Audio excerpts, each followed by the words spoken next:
Morning. Assalamu alaikum, dear students of Junior 7. How are you all? I hope you all will be fine. Dear students, welcome back to online class.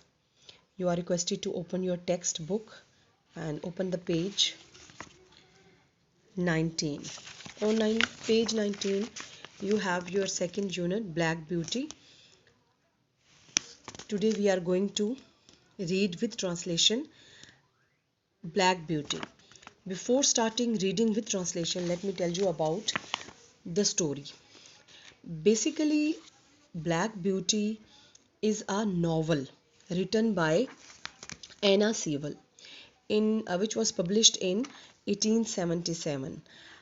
When we talk about Black Beauty is the name of a horse, and the novel Black Beauty is an autobiography of a talking horse named Black Beauty. And I have told you what is the meaning of autobiography. When a person writes something about its life or his life, it becomes autobiography. आप बीती अपने पर बीती हुई कोई story, we called it autobiography. So in the novel, there is a horse named Black Beauty who talks about the life of a horse. And you also read this story, the first chapter of this novel Black Beauty in your um, book 3. This is the book 3 of class junior 3, in which you have the unit My Early Homes. This was also the story written, adopted from Black Beauty by Anna Sewell. This was the first chapter of the novel in which there is a horse colt. Basically, it was a colt in this first chapter, named Black Beauty, and this is his mother, who gives him pieces of advice to be kind and never kick anyone, never bite anyone.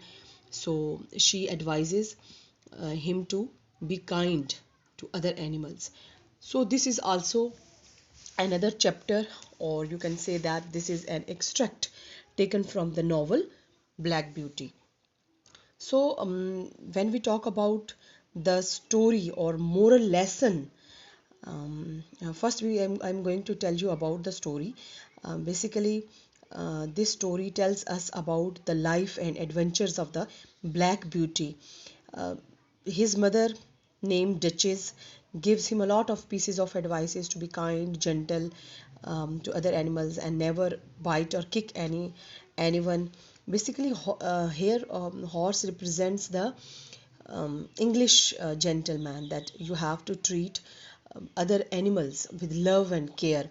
So during the Black Beauty's childhood as a young colt, he witnesses hunting parties going after a rabbit or other animals, and the tragic deaths of the riders and the horses and other animals, that how they treat the animals for their fond of sports.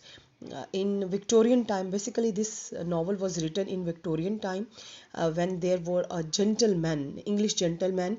They ride on horses, and they run after the different animals, and they hunt for the animals, and they also kept dogs with them. So uh, that was the treatment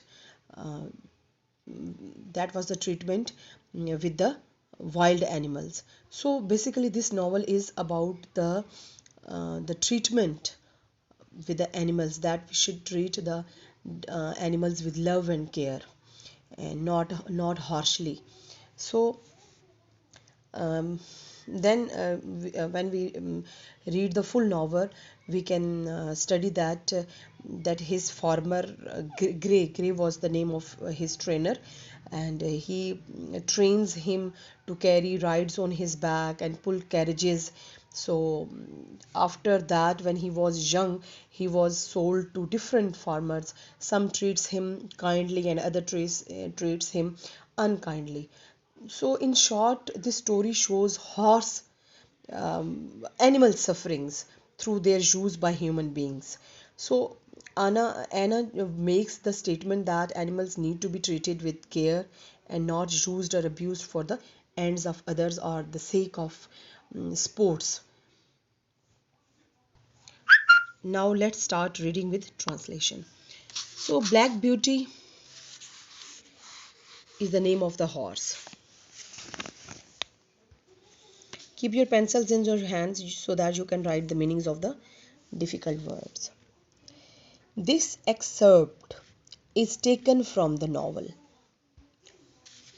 Excerpt means extract, piece, ठीक है, टुकड़ा, ये टुकड़ा, this is not the full story or the full novel. This is the extract taken from the novel Black Beauty by Anna Sewell. Anna Sewell का novel है Black Beauty, उसमें से एक चैप्टर लिया गया है या एक छोटा सा पीस लिया गया है.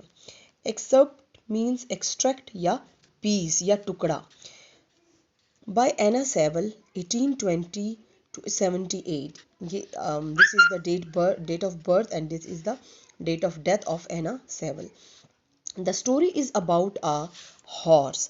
ये कहानी एक घोड़े की है. And you will see from this short piece, और आप इस छोटे से पीस से देख सकेंगे that the story is told by a horse, कि ये स्टोरी जो है हमें एक घोड़ा बयान कर रहा है.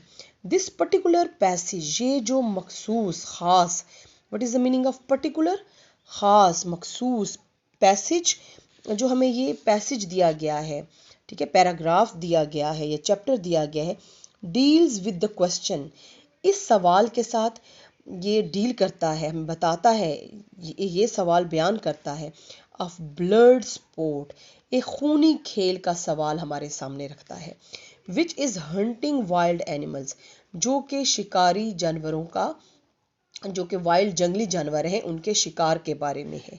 एज अ सपोर्ट, खेल के तौर पर, कि खेल के तौर पर जो है वो एनिमल्स को इस्तेमाल किया जाता है. इवन टुडे, हता कि आज भी, दिस इज अ सब्जेक्ट, आज भी ये एक मौजू है, on which the public is much divided, जिसमें जो हमारी पब्लिक है, जो लोग हैं, उसको वो तकसीम हुई हुई है. कुछ कहते हैं कि दिस स्पोर्ट इज गुड, कि ऐसा होना चाहिए कि एनिमल्स को हम खेल के तौर पे इस्तेमाल करना चाहिए, चाहे वो उसमें ज़ख्मी हो जाए, उनमें उनकी डेथ हो जाए, तो ये एक खूनी खेल होना चाहिए. एंड सम सेज दैट कि this should not be happen, animals should be treated nicely, कि एनिमल्स को हमें खेल के तौर पर, खूनी खेल के तौर पर यूज़ नहीं करना चाहिए. So now this was the introduction of the whole passage.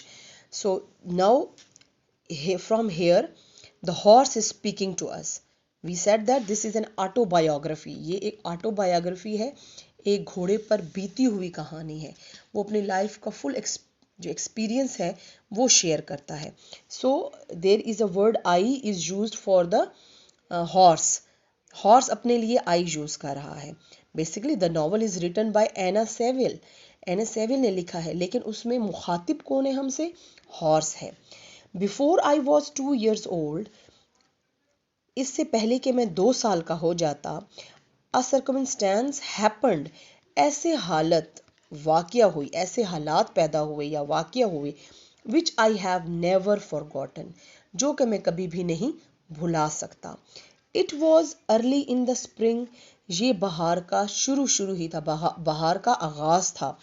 There had been a little frost in the night, और रात के टाइम हल्की हल्की बर्फ भी जमी हुई थी, उस टाइम की बात है. एंड अ लाइट मिस्ट, और धुंध भी थी थोड़ी सी. Still hung over the woods, वो किसके ऊपर थी? दरख्तों के ऊपर. एंड मिडोज, और चराह गांव के ऊपर थोड़ी थोड़ी जो धुंध थी वो भी. हंग ओवर, ऊपर से जब धुंध गिरती है, शबनम के कतरे ऊपर से गिरते हैं, तो हंग ओवर मीन्स ठहर जाना. तो वो ठहरे हुए थे किस पर? जंगलात में, दरख्तों पर और चराह गांव में. आई एंड द अदर कॉल्ड्स, मैं, द ब्लैक ब्यूटी अपनी बात कर रहा है, एंड द अदर कॉल्ड्स, और दूसरे बछड़े. Called is a young horse, छोटा सा जो हॉर्स होता है, you can C in your book 3, ये दिस इज कॉल्ड कॉल्ट, इनको कॉल्ट कहते हैं, जो घोड़े का बच्चा होता है, बछड़ा वगैरह। Were feeding at the lower part of the field, वो जो खेतों का जो निचला हिस्सा है उस पर फीडिंग मीन्स खा पी रहे थे। व्हेन वी हर्ड, जब हमने सुना, क्वाइट इन द डिस्टेंस, थोड़े से फासले, बिल्कुल फासले में, थोड़े से फासले पर हमने सुना, what sounded like the cry of the dogs, उनकी आवाज़ कैसी थी, जैसे कि कुत्तों के चीखने की आवाज़, कुत्तों के भौंकने की आवाज़ सुनी। द ओल्डेस्ट ऑफ द कॉल्ट्स, जो बछड़े हमसे थोड़े से बड़े थे, रेज्ड हिज हेड, अपना सर ऊपर किया, प्रिक्ड अप हिज ईयर्स, और अपने कानों को खड़ा किया, मीन्स के कानों को खड़ा करना कि सुनने के लिए कान खड़े करना। एंड सेड, और कहा, देयर आर द हाउंड्स, यहाँ पर शिकारी कुत्ते हैं। एंड इमीडिएटली, और फौरन ही, centred off followed by the rest of us, और हम सब के साथ मिलकर उसके पीछे भागने लग गए। To the upper part of the field, हम खेतों के ऊपर वाले जो हिस्से था, पहले नीचे वाले हिस्से पे हम फीडिंग कर रहे थे, तो फिर हम खेतों के ऊपर वाले हिस्से पर हम उनके पीछे जो है सारे जो बड़े हमसे कॉर्ड्स थे उनके साथ हम मिलकर भागे उस देखने के लिए कि क्या हो रहा है। Where we could look over the hedge, जहां पर हम देख सकते थे, लुक ओवर द हेज, बाड़, हेज कहते हैं बाड़ को, जो बाउंड्री होती है, एनिमल्स की बाउंड्री बनाई जाती है, वहां से हम क्लियर देख सकते थे। And see several fields beyond, और वहां से कई खेत भी दूर दूर तक, बियॉन्ड मीन्स दूर दूर तक देख सकते थे। My mother and an old riding horses, horse of our masters, मेरी माँ और एक जो एक बुढ़ी सी राइडिंग हॉर्स था, मीन्स के जिस पर लोग जो थे वो सवारी करते थे, वो एक घोड़ा था। ऑफ आवर मास्टर्स, हमारे मास्टर का। वर आल्सो स्टैंडिंग नियर, वो भी नज़दीक ठहरे हुए थे। एंड सीम टू नो, और ऐसे लगता था कि जैसे वो भी जानना चाहते हैं, ऑल अबाउट इट, कि ये सब कुछ क्या हो रहा है।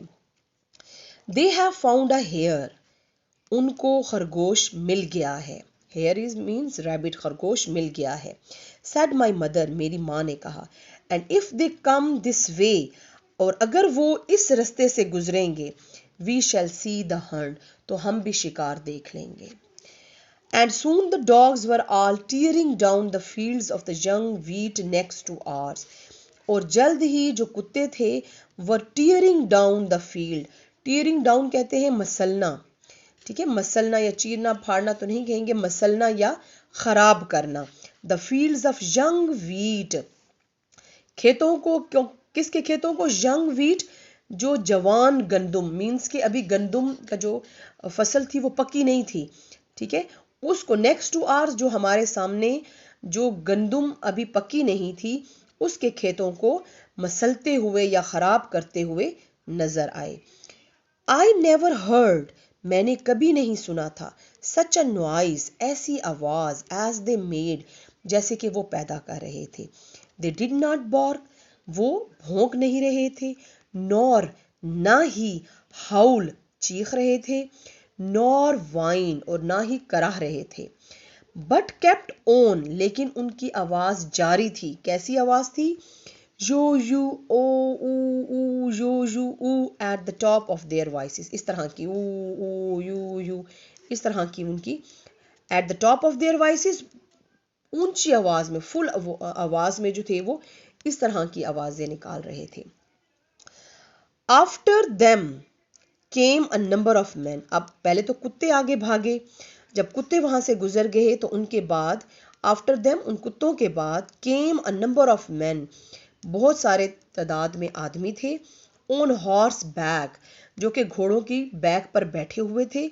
सम of them in green coats, कुछ ने जो थे वो ग्रीन कलर के कोट्स पहने हुए थे।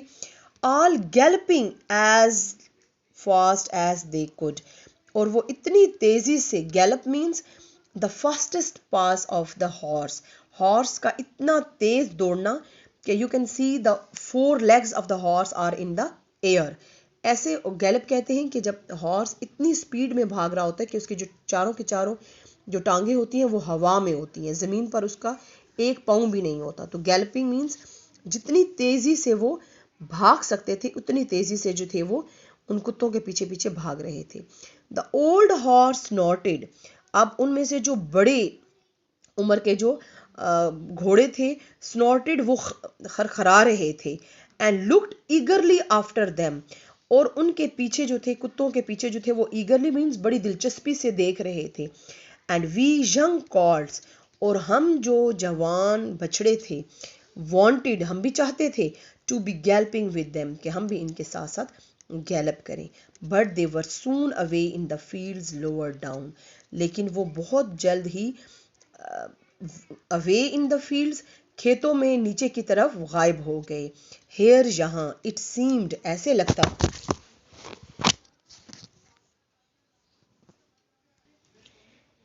हेयर इट सीम्ड, यहाँ ऐसे लगता था, as if they had come to a stand, कि अब वो कहीं पर खड़े हो गए हैं।